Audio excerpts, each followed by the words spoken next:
Está. Moi ben, Manolo, cando queiras. Desculpa esta pequena interrupción. Sin problema. Ben, estaba indicando que se vai no camiño, pois digamos, de globalizar, de estruturar e completar o traballo nos aspectos ambientais, coa idea da ambientalización curricular. Por que isto? Bueno, pois consideramos que, por un lado, a actividade universitaria ten un impacto directo sobre o medio ambiente, pero o aspecto máis importante pois vai a ser a formación e o coñecimento e a experiencia con que as persoas que pasan pola universidade pois salgan da universidade e logo realicen actividade dentro da sociedade, na súa actividade profesional. Neste momento temos que dizer que cando acceden a ela e en moitos casos pois fora do país, non? Como estamos vendo. Bueno, un exemplo que nos dá conta disto pois este estudo da pegada ecolóxica, da pegada do carbono na Escola de Arquitectura da UPC, onde se estima a pegada directa en 1.135 toneladas anuais, pero a incidencia dos titulados desta Escola de Arquitectura é de máis de 2 millóns de toneladas anuais, é dicir, se multiplica por 2.000. Por tanto, temos que reducir o impacto da actividade universitaria, pero é moi importante dar solucións e aumentar a conciencia. Aquí acabamos de ver como a participación na compostaxe pois está acompañada en moitos casos dunha alta conciencia ambiental e, por tanto, aumentar a conciencia, sobre todo saber facer e as solucións máis acaídas ao tema da problemática ambiental. É habitual falar de desenvolvemento sustentável, pero a realidade é que todo o que temos e o que podemos ver nun 90% do caso é desenvolvemento non sustentable. Esa é a verdadeira definición pois e realidade do modelo económico social no que estamos, non? Por tanto, a pegada ecolóxica está moi por arriba dos recursos disponibles e Alfonso del Val creo que o puña de forma moi clara cal é o impacto pois no conxunto do planeta neste sentido. Na Universidade da Coruña avaliamos a pegada ecolóxica en unhas 3.500 hectáreas de solo productivo. O ámbito do campus pois é 50 veces menos, é dicir, multiplicamos por 50 o territorio que ocupa os campus universitarios. Fundamentalmente o uso da enerxía, o problema da mobilidade pois alcanza o 50%.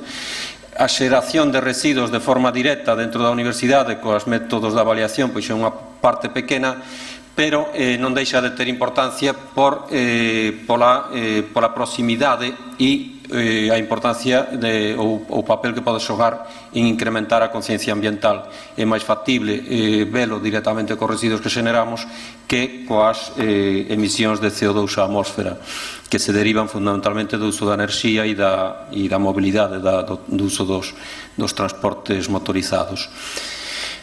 Bueno, fotográficamente algunha indicación de actuacións nos últimos anos na universidade, desde enerxías renováveis, pois, por exemplo, para a Facultade de Ciencias do Deporte, para o quecemento de agua de piscinas, que onde a eficiencia e a capacidade de aforro, tanto económico como enerxético, é moi elevada. Actuacións en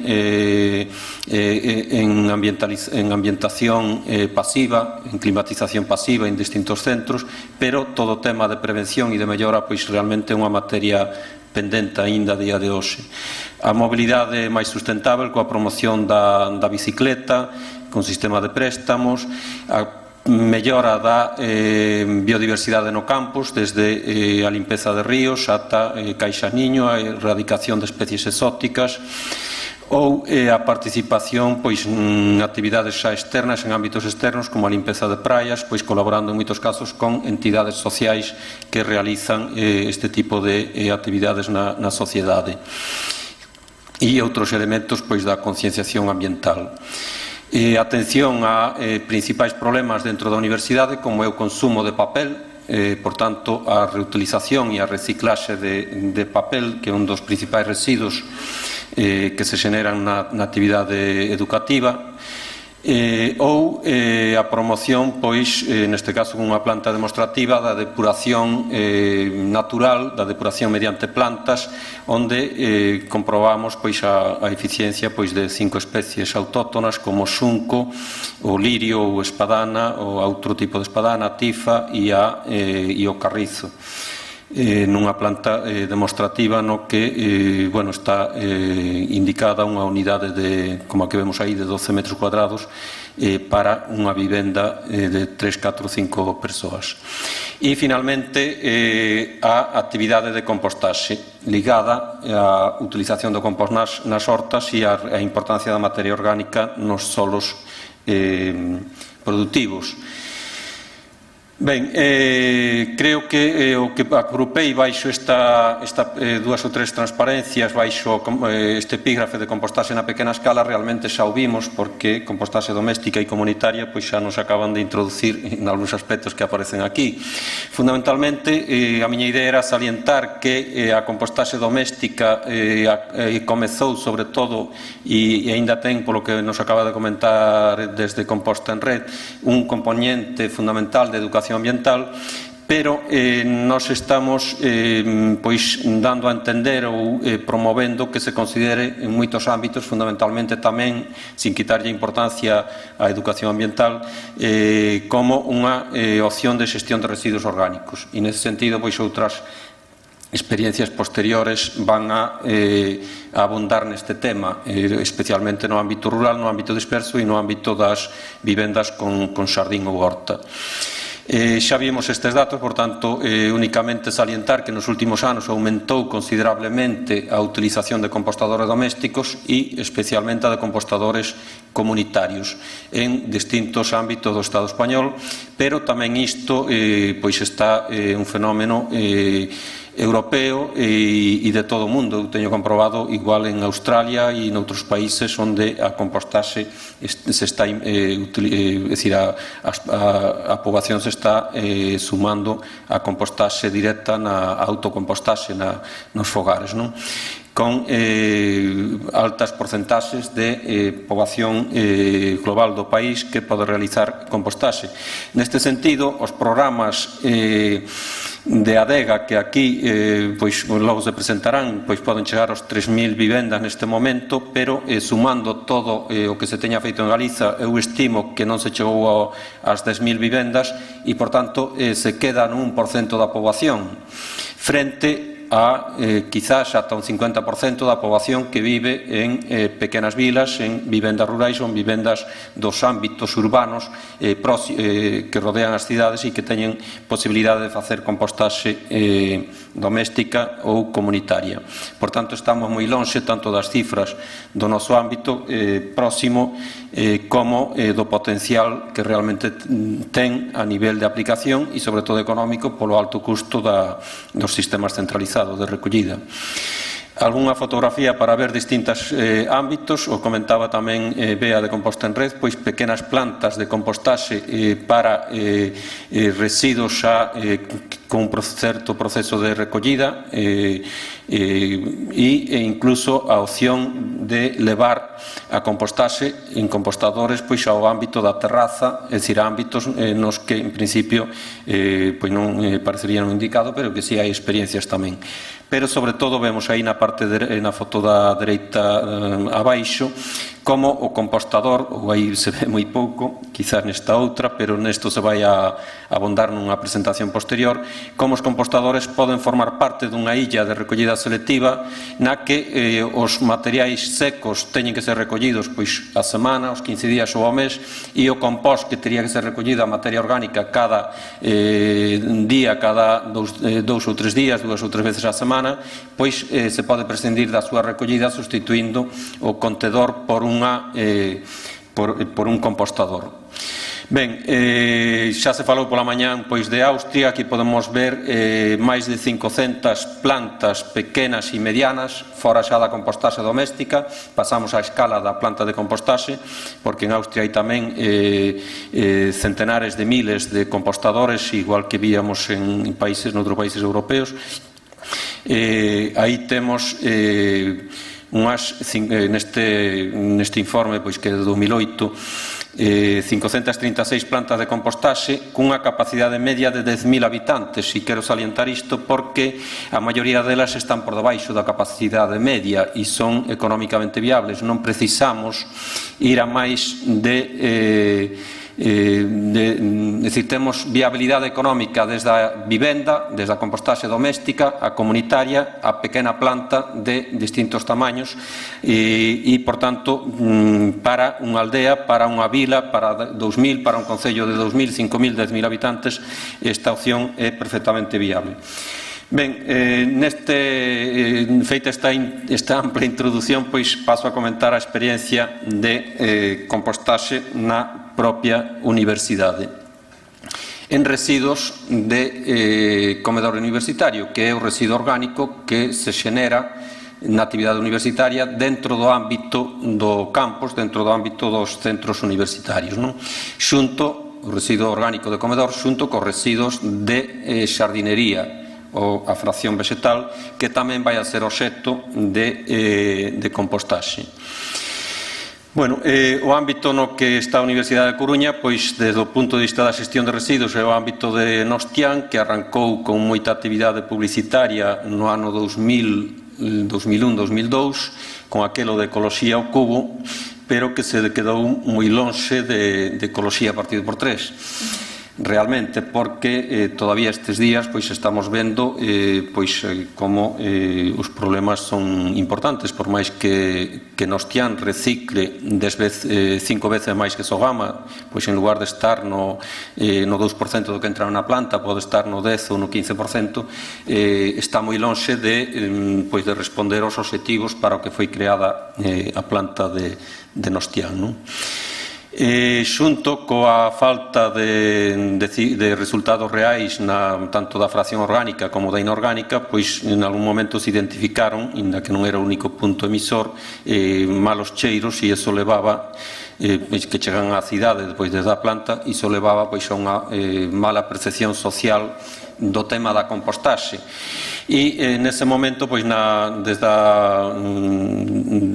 a universidade, se organiza un curso para aprender a compostar, que logo daría lugar ás seguintes experiencias xa continuadas de compostaxe dos residuos. Un curso de aprender a compostar utilizando residuos do comedor da Facultade de Ciencias.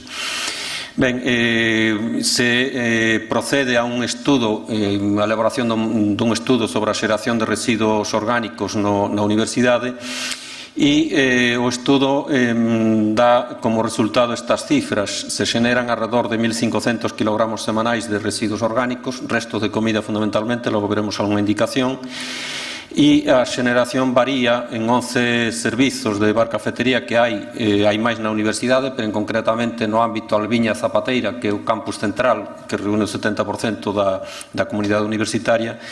Eses 11 servizos teñen tamaños distintos, por suposto, e se xeneran entre 5 e 100 kg por comedor e día hábil, día laboral dos 5 días da semana, non? Entón, aí temos, se nos plantexaron dúas opcións: a compostaxe centralizada desas 1.500 kg semanais, o cual requeriría un servizo, unha infraestructura de recollida e transporte, inda que nun radio de 1 kilómetro, por tanto moi próxima, pero optamos por a compostaxe descentralizada a pé de cada, a proposta que non está completada na actualidade, a pé de cada centro. Aquí temos un plano da Zapateira, onde podemos ver, da zona do campus que se chama Zapateira, onde podemos ver a Escola de Arquitectura, onde temos un compostador dinámico e un área de maduración, e a zona de maduración xeral, que logo non se utilizou como tal, senón de acopio de estruturante, e a Facultade de Filoloxía con outra pequena área de compostaxe. Esas foron as dúas experiencias. Neste momento estamos acondicionando unha terceira con ingredientes de compostaxe comunitaria, no sentido de que sexa moi visible para toda a comunidade universitaria que acude á praza e aos centros que están neste ámbito, e que será na Escola de Aparelladores. Algúnas imaxes do arranque destas dúas experiencias: un compostador dinámico mecanizado para aqueles centros que xeneran pois máis de 20 kg diarios para facilitar o manexo do residuo, e por debaixo desa cantidade, como é o centro de filoloxía, pois con compostadores domésticos de 320 litros, que poderían ser tamén de 400 ou incluso de 1000 litros. Utilizamos neste caso 3 compostadores de 320 litros, que son os que se recomendan para unha vivenda. Aí podemos ver a outra área de maduración a man dereita para o que sae do compostador mecánico, e finalmente pois o material estruturante de sardinería triturado de podas acumulado pois nesta campa. Posteriormente o que se fixo foi jardalo en sacos para protexelo da chuvia e reducir a entrada de agua inicial ao compostador. Un esquema deste compostador dinámico, composteiro dinámico, pois o temos aquí. Realmente un cilindro, ten unha porta de entrada, unha zona de saída e un sistema interno de mezcla dos residuos. Por tanto, funciona con enerxía eléctrica, inda que o consumo, o sistema de mezcla, pois funciona 10 segundos cada hora para mover o material. E un sistema de ventilación con biofiltro para os gases que, dado que aí a compostaxe dinámica acelera moito o proceso, sí que hai un olor pois un pouco máis forte do que aparece na compostaxe doméstica, porque pode ser casi completamente ausente, pero aquí temos algo de olor e, por tanto, vai ao biofiltro. Aínda así, este compostador está na entrada xusto en riba debaixo da pasarela da entrada á Escola de Arquitectura, é dicir que o olor que pode producir é absolutamente mínimo, porque estaría exposto toda a xente que entra na facultade. Algúnas vistas de fotografía pois do material, resto de comida cociñada e de elaboración de comida. O triturado é un triturado fino de menos de 1 centímetro, 0,5 medio centímetro de tamaño, unha especie de serrín con algunhas ramas máis gordas. O volteo manual nos compostadores estáticos, etapa que no outro caso fai o compostador mecánico. E estando na universidade e tamén na Facultade de Ciencias ao lado, pois estudos de estabilidade xa de control do proceso, e incluso medición do oxígeno, temperatura, estabilidade do proceso, que non son necesarios para a compostaxe nesta pequena escala. E abonda coa experiencia, pero aquí podemos contrastar pois con medicións mediante técnicas experimentais e científicas neste caso. Tipo de residuos que compostamos, pois nos 4 centros da zona da Zapateira. De momento se traballou en arquitectura e en filoloxía, en ciencias durante períodos curtos a nivel de cursos de aprendizaxe, e en peritos é onde se vai, en aparelladores, é onde se vai a introducir agora en decembro ou xaneiro, onde está acondicionando a zona. Podemos ver que se tira moita comida e pouco resto de preparación da comida, quizás porque os prezos do menús pois levan a comida moi preelaborada e pouco uso os prezos de menú nas universidades, e pouco uso de produtos naturais de primeira man. Logo falaremos da calidade do compost tamén neste sentido. E vemos como poden cambiar dun centro a outro en función pois da actividade propia do tipo de servizo que ofrece o restaurante, o comedor ou a cafetería. Ben, traballamos en filoloxía con 8 kg diarios. Iso é unha referencia importante, porque 8 kg diarios pois sería equivalente a 16 persoas na tasa de xeneración, quizás 16-20 persoas na tasa de xeración a nivel de vivendas, non? E iso podemos facer en compostadores domésticos, e estimamos que ata 20 kg diarios. En arquitectura traballamos na primeira experiencia no primeiro ano con 37, pero estamos chegando a entre 40 e 50 nos estamos movendo, onde utilizamos o compostador dinámico. Como funciona o compostador, os estáticos en filoloxía? Pois aí podemos ver o incremento de masa acumulada. Empezamos co compostador vacío e tardamos 2 meses en enchelo. No compostador de 320 kilos de 320 litros caben máis do doble de volumen, porque o material se vai a ir reducindo progresivamente coa actividade biolóxica. E no gráfico do dereito pois podemos ver que en compostaxe nestes pequenos compostadores acadamos temperaturas termofílicas 50-60 grados durante toda a parte de carga do sistema e finalmente se continúa durante unhas semanas máis, o cual nos garantiza unha boa velocidade do proceso e a higienización completa pois do material.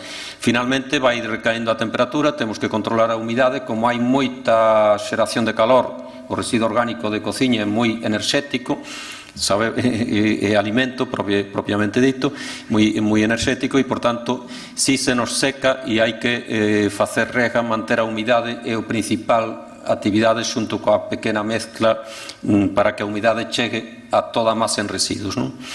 Bueno, esta compostaxe faise co residuo orgánico de cociña máis o triturado vegetal que comentábamos.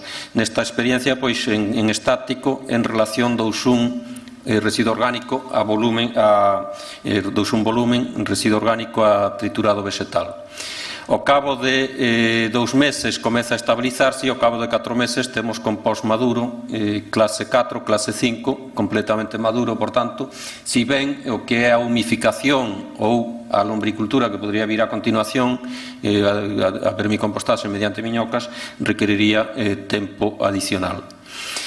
No caso do compostador mecánico, pois temos resultados parecidos, pero o compostador mecánico, e para non entrar en detalles, tamén acada temperaturas termofílicas e o que fai é acelerar o proceso global e o que se acadaba en 4, podemos ver xa nestes esquemas, o que se acadaba en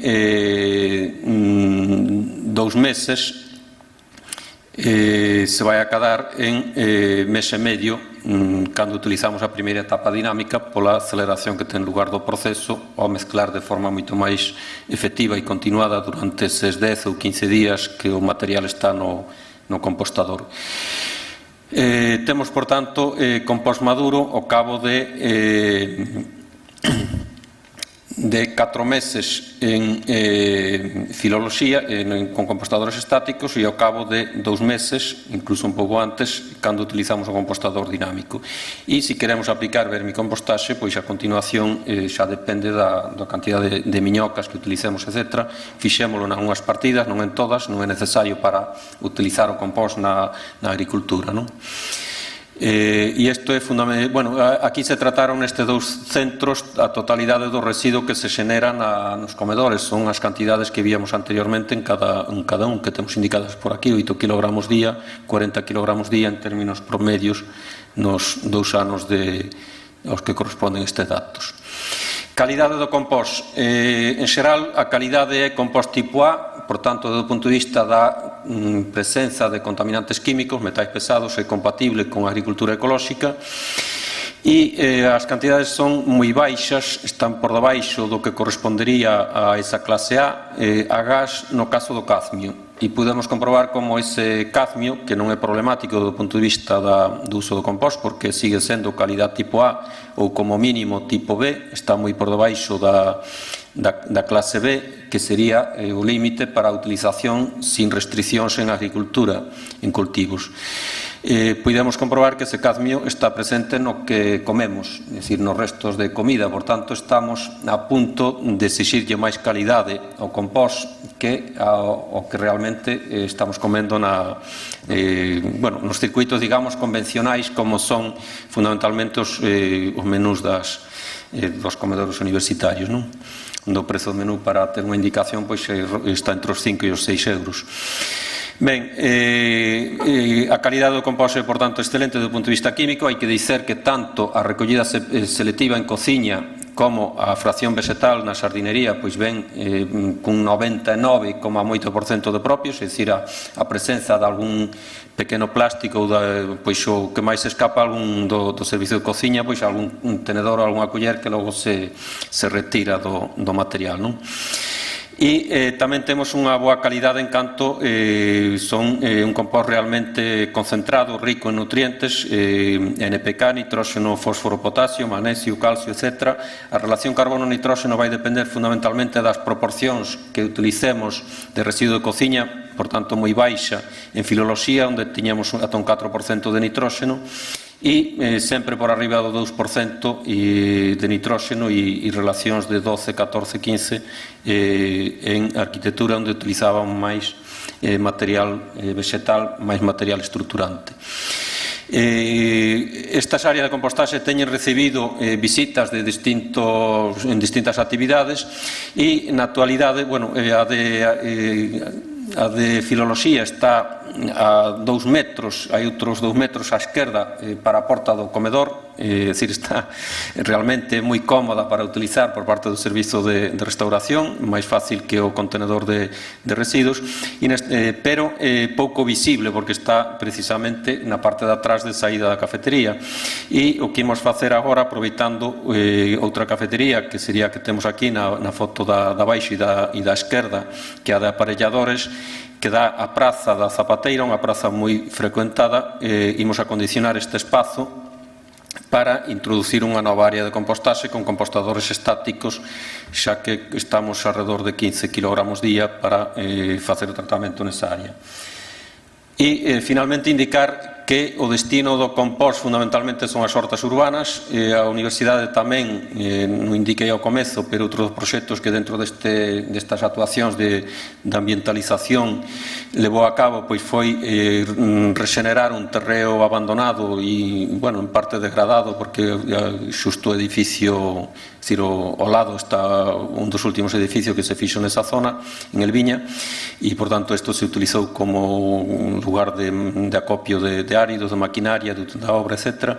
Se rexenerou e un dos elementos importantes foi a introducción, a adición de compost. Non nos chegou o compost que se producir en 2 anos e todavía tivemos, como emenda de fondo, tivemos que comprar compost comercial con elevado custo, compost de calidade ecolóxica. As hortas están funcionando desde maio e aquí podemos ver no mes de xullo o estado das hortas, que son pequenas parcelas de 20 metros para persoas que se comprometen a cultivalas e a facer uso delas con a concesión por 2 anos, que pode ser renovable. E ben, con isto termino a miña presentación. Algúns grupos de alumnos teñen feito actividades por iniciativa súa, pois como neste proxecto que aparece aquí, Mini Horto, ligado a outro tipo de actividades académicas con iniciativa allea o que é a administración da universidade, con a autoiniciativa dos estudantes. Nada máis, moitas grazas.